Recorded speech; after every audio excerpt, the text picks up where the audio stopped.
দেশ ছেড়ে চলে যায়। বিবি বলে স্বামী আপনি আজকে আল্লাহর অর্ডার অনুযায়ী যাবেন, নইলে যারও যাবেন না।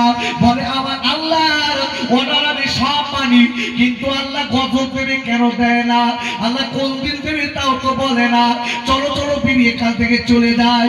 বাবারা নবী ইউনূস আলাইহিস সালাম আর একটা তাফসীরের কিতাবে এসেছে আল্লাহর গজব আসবে বলে, ওই গজবে নবী ইউনূস আলাইহিস সালাম যাতে না পড়ে যায়, উনি দেশে পালিয়ে যাচ্ছে। বিবি গজব বলো আসবে, তাফসীরের ইখতিলাফ বললাম। উনি কি করলেন, দুটো ছেলে কিতাবে দেখছিলাম, দুটো ছেলে, বড় ছেলে ছোট ছেলে সঙ্গে নিলেন। সঙ্গে তার বিবিকে নিলেন, নিয়ে হুজুর বলছেন চলো।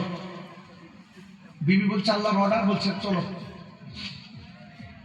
আব্বাজান ইউনূস নবী এবার কি করলেন, এই দেরি না করে আপনার কিনা হাঁটতে হাঁটতে চলে যাচ্ছেন। বাবা কিছু দূর যেতে না যেতে হঠাৎ দেখা গেল আপনার কিনা একটা নদী পড়েছে, ছোট্ট একটা নদী পড়েছে। ওই নদীর এক ধারে আছে জঙ্গল, উৎখানে কাছে আপনার গ্রাম। আব্বাজান দেরি না করে এইবার বড় ছেলেকে ডেকে বলে বাবা তুমি এই জায়গাটায় দাঁড়িয়ে যাবা, আমি তোমার মা আর ছোট ভাইকে আমি নদীটা পার করে ওই পারে রেখে আসি। আব্বুরে কিতাবের ভিতরে বলা আছে নবী ইউনূস আলাইহিস সালাম বড় ছেলেকে রেখে বিবিকে এক কাঁধে নিলেন, ছোট ছেলেকে আর এক কাঁধে নিলেন।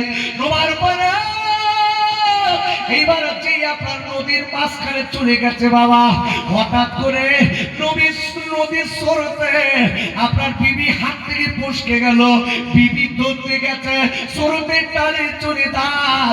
বিবি ডেকে বলে স্বামী গো, ও স্বামী আমি আজকে কেমন করে বাঁচবো স্বামী, ও স্বামী আমি আজকে কাজ তো আমি আপনার পাবো না, আমার বাচ্চাদের একটু লক্ষ্য রেখে দেবেন। এই বলে কাঁদতে লেগেছে।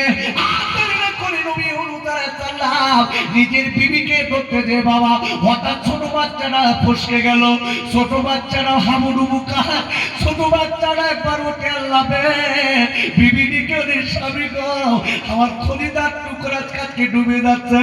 ডেকে বলে বিবি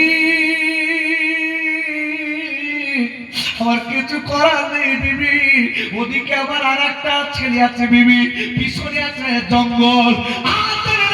দেখা গেল বাপ ছোট বাচ্চারা প্রাণ ডুবে গেছে, বিবিও চোখের কাপড় পায়ে হয়ে গেছে, চোখের বাইরে চলে গেছে। দেরিরা করে নবী ইউনূস আলাইহিস সালাম বড় বেটাটা নিয়ে আসার জন্য যেই আপনার কিনারার দিকে যায়, দেখা গেল ওই জঙ্গল থেকে বড় একটা বাঘ এসে বড় ছেলেটার কানে করে নিয়ে গেল।